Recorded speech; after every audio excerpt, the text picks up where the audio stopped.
Meet Jody, a 29-year-old who's been working from home for 3 years. Before this setup, she held a consulting position at a major corporation, overseeing online operations. The decision to transition to remote work came unexpectedly when she found out she was pregnant. Opting for freelancing, she bid farewell to her corporate role, embracing the flexibility it offered. With her knack for marketing, she's been successfully managing various projects and directing online operations, bringing in a decent income. However, her husband, Huey, remains somewhat oblivious to the nature and value of her work, seeing it merely as a pastime. The shift to working remotely granted Jody the luxury of time, allowing her to experience a serene pregnancy and safely deliver their daughter, Caddy. Initially, Jody stayed with her parents for support during the first month after Caddy's birth. However, Huey's insistence on her return prompted her to shorten her stay to just a month.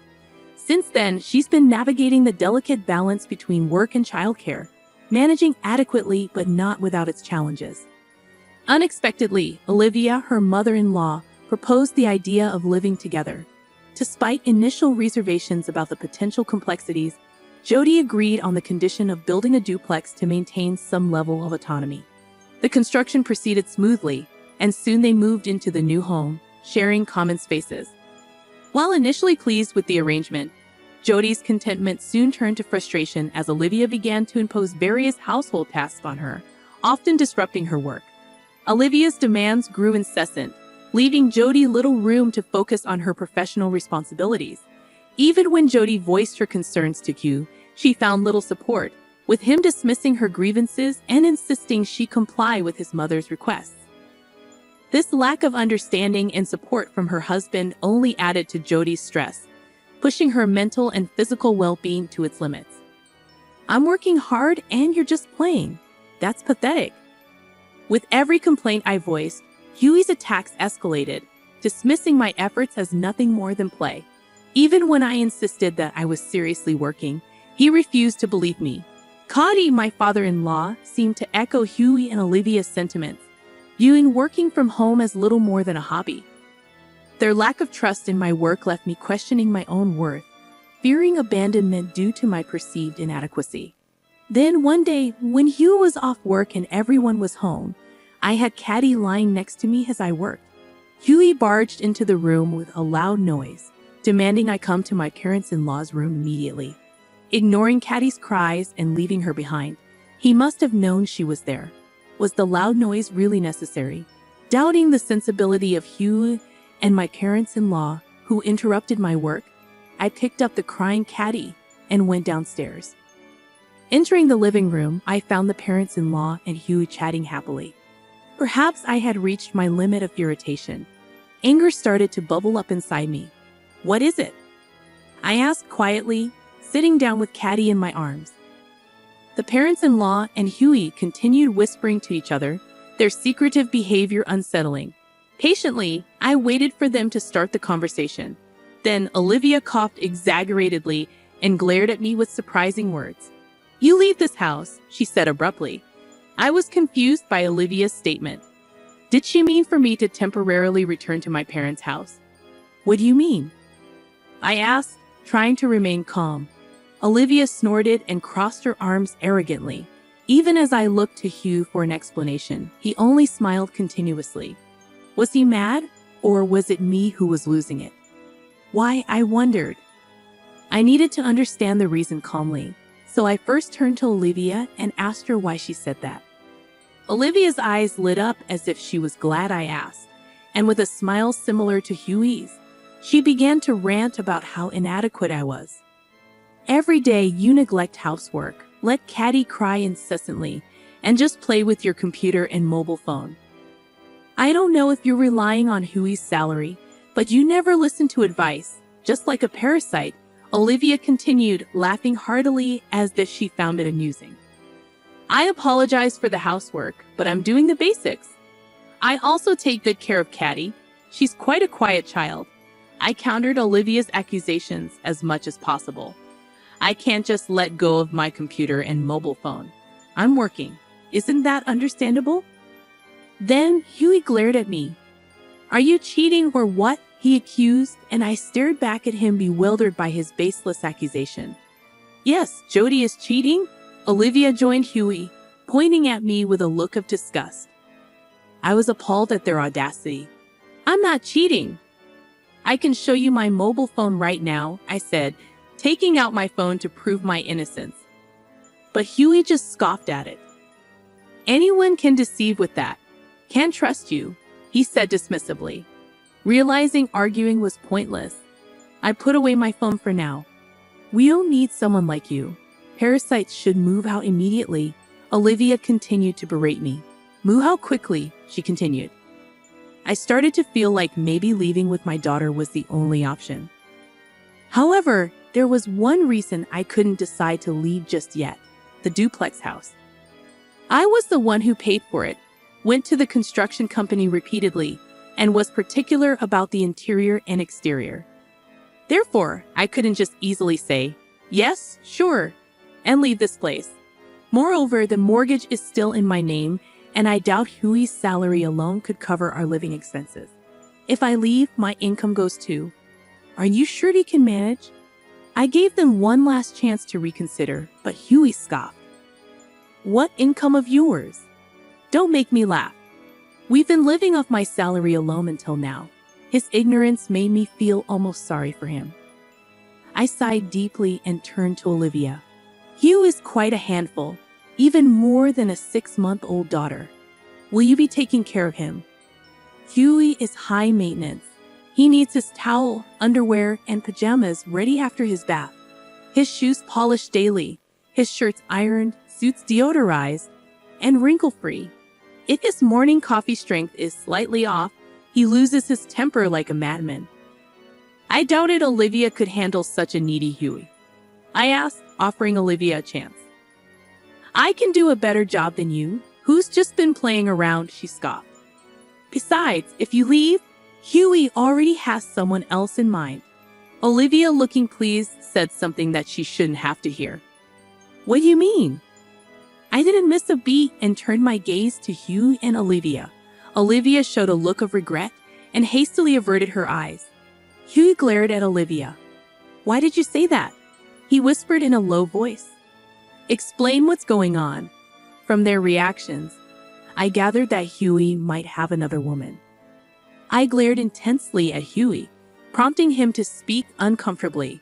Apparently, according to Huey, for several months, he's been seeing a woman named Carol, a young lady in her early 20s who fell for Huey at first sight during a business encounter.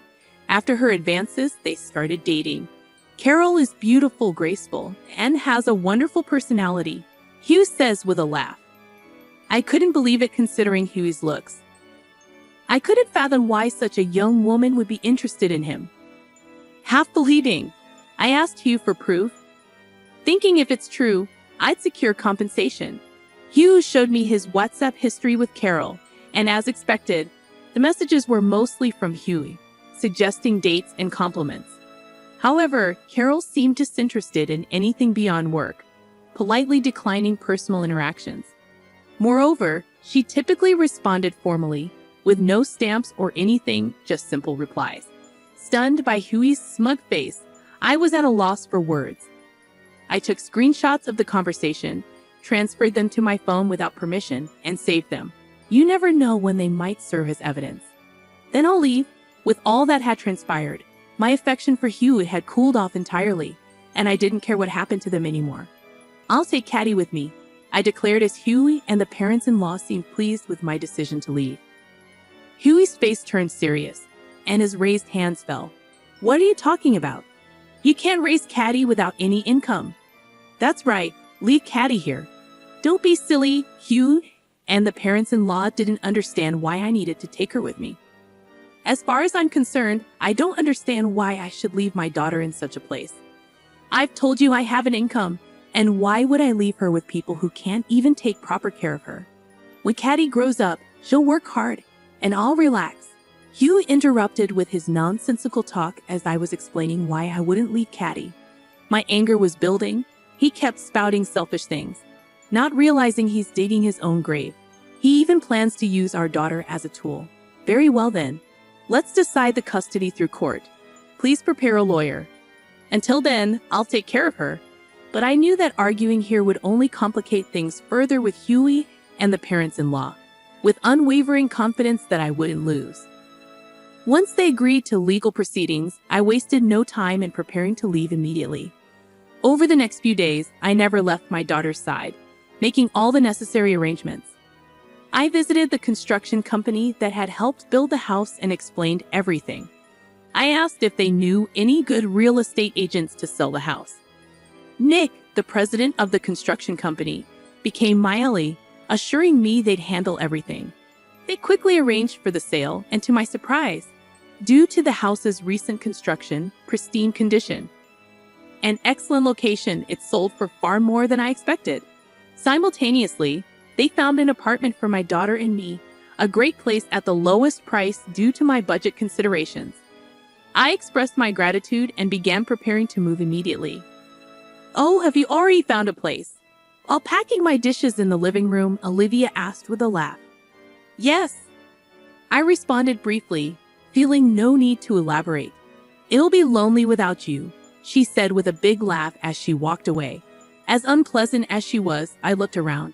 The sofa and dining table I had bought were too large for the apartment, so I decided to sell them. Next was the refrigerator, which I also bought. It was slightly large, but I decided to take it with me and marked it with a sticker. I put stickers on all the furniture and appliances I had bought and wanted to take, and took photos of the items I didn't need with my mobile phone. On moving day, I purposely chose a day when the parents-in-law and Huey were away. Huey was at work, and the parents-in-law were called away to a community gathering. With the divorce papers Huey had given me in hand, I worked with the movers to transport my belongings. I had the construction company arrange for a waste removal service to pick up the unwanted furniture and other items. I steadily progressed with the move, and everything was finished within 2 hours. A few hours later, I left the house with Caddy. As I arranged things in the apartment, the phone rang. It was Olivia. It was already 5 in the evening. I had left before noon, so she must have just realized. I answered the call. "Jody, what's this about the house being empty?" Over the phone, Olivia seemed quite flustered, yelling loudly. "Ah, those things were mine. I disposed of the ones I didn't need." "What are you talking about?" I replied calmly. "Well, I bought them. I have receipts and other proofs of purchase, so there's no point in complaining," I said with a laugh, leaving Olivia seemingly at a loss for words, raised in nonsensical uproar. "Oh, and I sold the house, so please vacate within a month," I added cheerfully. Olivia sounded even more astonished. "Why would you do that?" "Since I built the house, it's in my name and I've been paying the mortgage, so I decided to do as I please. So that's that," I stated firmly, and Olivia was still trying to say something, but I hung up the phone. After that, I received numerous calls from the parents-in-law and Huey, but I ignored them all. I needed to arrange the apartment quickly for Caddy's sake and had no time for distractions. I also consulted with a lawyer, and we agreed all future communications would go through them.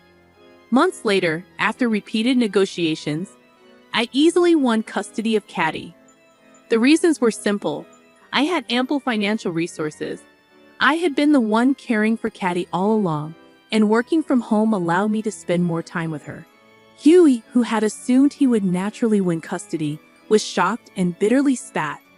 "I don't need such a girl anyway," before storming off. Relieved that I could finally live peacefully with my daughter, I felt a sense of calm settle over me. After I left, the parents-in-law and Huey hadn't left yet. What should I do? I received a call from the president of the construction company. I simply replied, "Please evict them," and the president, knowing the situation and seemingly amused, laughed heartily and said, "Leave it to me," before hanging up. I don't know exactly how the formidable-looking president persuaded Huey and the parents-in-law to leave, but I can imagine. A few days later, I received a report that they've moved out, and I was impressed by the efficiency. Even that brought relief to my heart. But several months after the divorce, Hugh contacted me. By then, the divorce was final, and the parents-in-law had somewhat given up, so I hadn't blocked his number. But I immediately regretted not changing my mobile phone number or maintaining the block. "Ah, long time. I was just thinking maybe you were starting to miss me by now," he said. "What is he talking about?" I felt more liberated than ever after the divorce, not having to care for him. I listened as Huey continued speaking. He was apparently dumped by Carol and had thought I was his only option. The way he was dumped was laughable. He went to Carol right after our divorce, saying, "We can be together right away." When he told her, "You don't flatter yourself," she responded very coldly, misinterpreting her professional demeanor at the workplace. Hugh visited her at home, resulting in a restraining order from the police. Hugh claimed, "Carol betrayed me. I dumped that woman." But frankly, I had no interest in his story. I hung up the phone while he was still talking and immediately blocked him. I blocked all messages and later changed my phone number, starting anew. I heard from mutual friends that after the incident with Carol, Huey had disputes with clients and was negatively affected at work. Perhaps feeling too uncomfortable, he resigned. Unable to secure another job, he seemed to be struggling financially, constantly asking various people for loans. The parents-in-law are probably taking care of him, but I imagine his modest income is hardly sufficient for a stable life. As for me, I'm living a fulfilling life with Caddy, dedicating my presence solely to her, which brings me the utmost happiness.